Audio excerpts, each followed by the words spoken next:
Reit, os edrychwch chi ar y brawddegau yma, mae'r bachgen yn mynd at, a dwi isio gorffan efo mam yma na. Ei fam. Ei fam. Ei fam. Wrth reswm, ia, da ni yn gorfod newid y mam. Mae'r ferch yn mynd at... Ei mam. Ei mam. At ei mam. Mae'r plant yn mynd at... Ei. Be? Sillafwch i mi. Ei mam. Ei. I bedol. At ei mam, yndi, yn mynd at ei mam. Mae Dafydd a Sian yn mynd at ei mam. Petawn ni newid hwn rwan yn ochr yma i'r rhieni,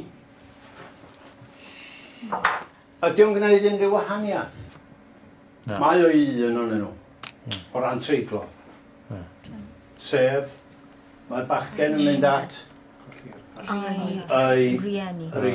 Dyna'r unig beth, ond di o'n gwneud dim gwahaniaeth. Mae yna rei pobl yn cymryd, mae'r gair sy'n dilyn yr ei neu'r ei sydd yn dylanwadu arno fo, ac yn deitha ni os mae ei neu ei sydd yn gywir.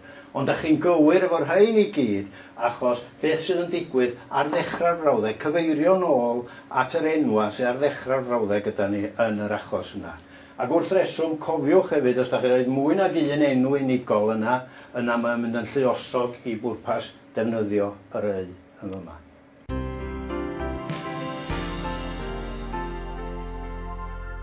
Mae yna un achos lle mae'r rheol yna'n cael ei chwalu'n llwyr, un gair ydy o mewn gwirionadd, lle mae'r rheol yna'n cael ei chwalu'n llwyr.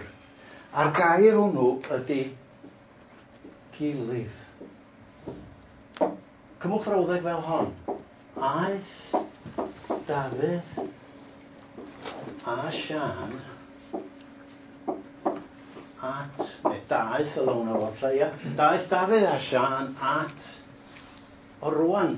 Efo'r enghreifftiau da ni newydd i gwneud rwan, be da chi'n ei ddisgwyl yn fan hyn?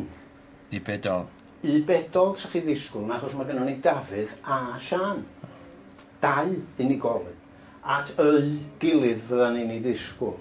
Ond o flaen y gair gilydd, bob amser ei gilydd da ni'n ddefnyddio. Waan cofiwch hwnna.